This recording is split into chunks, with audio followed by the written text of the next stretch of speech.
Okay then, let's have a little look at the Department for Transport and this little document that they've pointed me towards. Okay, thank you for your Freedom of Information request on chemtrails. Okay, now this was apparently posted in the 13th of June 2011. Okay, it says, whilst we are aware of claims of chemtrails on the internet and via YouTube videos, etc., the department has no credible evidence of chemtrails or any matter of aerosol being ejected from aircraft in the UK, other than the normal exhaust products from aircraft. As such, the department holds no information on chemtrails other than that provided with this response. Regarding trails coming from the wings of aircraft, there are sources of contrails other than the engines, such as airflows around the controlled edges. Due to the laws of science, there is a relationship between the pressure, volume and temperature of a gas. As the air flows over an aircraft, it undergoes a number of pressure changes which can result in it being cooler in parts. And as the air cools, it is less able to hold moisture, so it condenses out as a vapour, which is observed as a contrail. The vortices coming from the wingtips of aircraft is a common phenomenon that the passengers can observe even at low level caused by this effect. I know about contrails. I know how they form and what they are. The attached sheet provides information we have on contrails, including that contrails can be long-lasting. This is also available at www.dft.gov.uk/facts/aviation facts.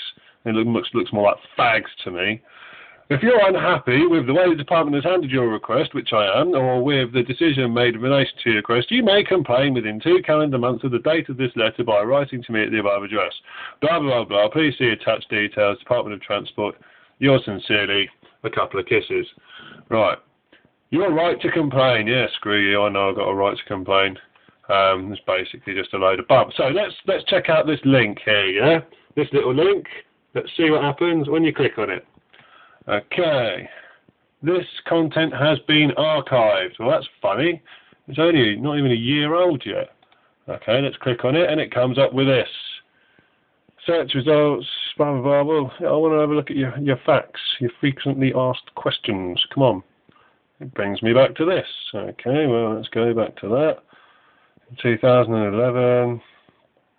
Okay, right, okay, so we've got the 2011 over here. Let's click on May. Let's see what happened in May 2011. Alright, table of contents, baggage in the airline, holidays protected, complain about the airlines. This has got nothing to do with it whatsoever. Nothing in the slightest. Let's have a look at June. Can I carry duty-free drinks? Oh, here we go. Down the bottom, contrails and chemtrails. See that? Service unavailable. Server is unavailable because we don't want to put down on paper what we're doing, because then you can rip it to shreds and throw it back in our faces. Okay, fair enough. Right, there was, if I remember rightly, another one. Excuse me. Bit of a cough. Right, okay. So, contrails and chemtrails, frequently asked questions, PDF file. Let's see what goes on. What are contrails? These are ice crystal clouds that form at high altitudes from the exhaust products of an aircraft when atmospheric conditions of temperature and humidity favour this. The nuclei of some of the ice crystals in a contrail will contain minute products of combustion, but they are essentially pure ice. According to some reports, contrails contain barium or compounds of aluminium and silicon, often called aluminosilicates.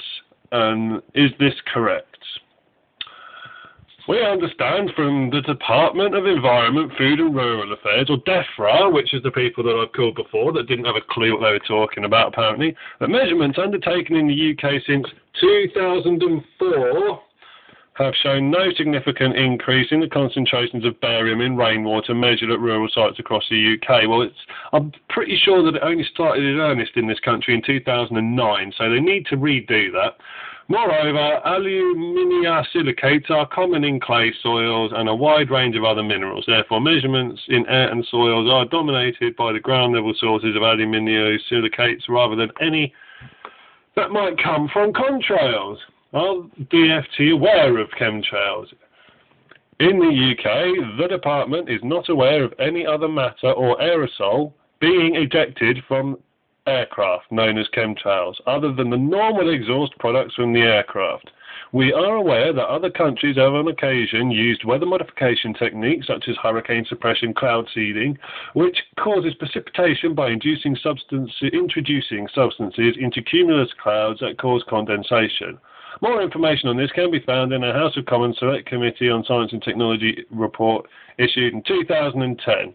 Entitled The Regulation of Geoengineering. I would advise you all go and read this, it's very enlightening.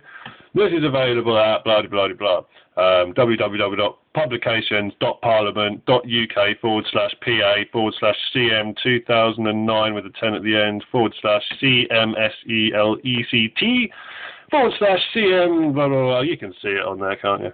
Why do chemtrails seem to form a grid? Oh, here we go. This will be good.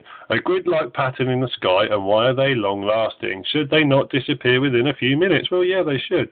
Aircraft often follow similar routes, separated by altitude, time, or lateral distance, and that is why you see grid-like patterns in the sky. Duh! Keep drinking the fluoride and accept what we say.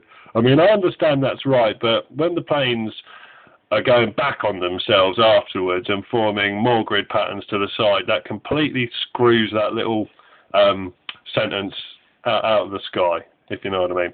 There is now widely accepted scientific evidence that contrails can mix and persist in the sky to form larger, denser clouds. That's because of what they're doing. The Committee on Climate Change report, meeting the UK aviation target options for reducing emissions to 2050, states that depending on the meteorological conditions, the flight of an aircraft can also cause formation of linear ice clouds or contrails and can lead to further subsequent aviation-induced cloudiness. Okay, that just sounds like a load of bump and smoke and mirrors to me. Are there any ill health effects caused by contrails? Well, oh my God. There is no evidence that contrails cause health problems. The main impact of aviation on ground local air quality relates to emissions during the landing and takeoff phase, not to 3,000 feet. Of that, I have no doubt. Above this height, the oxides of nitrogen and particulate matter, which can cause respiratory problems, get dispersed. Okay, fair enough. I'm not really going to accept that as gospel. Are there any climate implications to contrails? We are interested in understanding the formation and coverage of contrails from a climate change perspective. DFT has a contract with Manchester Metropolitan University, led by Professor David Lee, to provide evidence, technical modelling and scientific expertise covering areas of climate change and air quality in aviation. This includes the non-CO2 climate effects of aviation, to which contrail and contrail cirrus will likely have a major role. Professor David Lee works closely with Reading and Leeds University, who are also involved in climate change caused by contrail cirrus. The contribution from anthropogenic or man-made cirrus remains the most uncertain component from aviation. However, current scientific understanding is that they cause an additional warming of the atmosphere. Hear that? Hear that? Current scientific understanding is that they cause an additional warming of the atmosphere.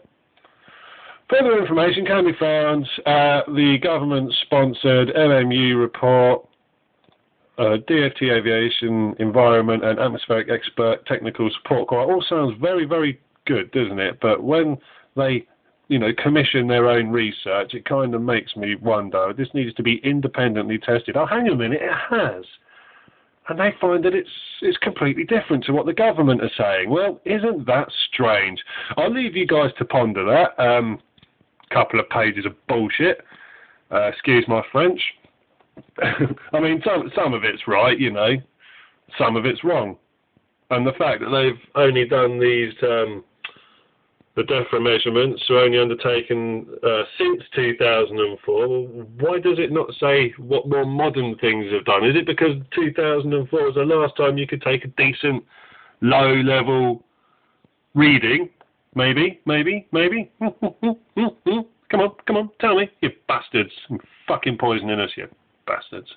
Anyway, I'm going to stop ranting like a crazy man.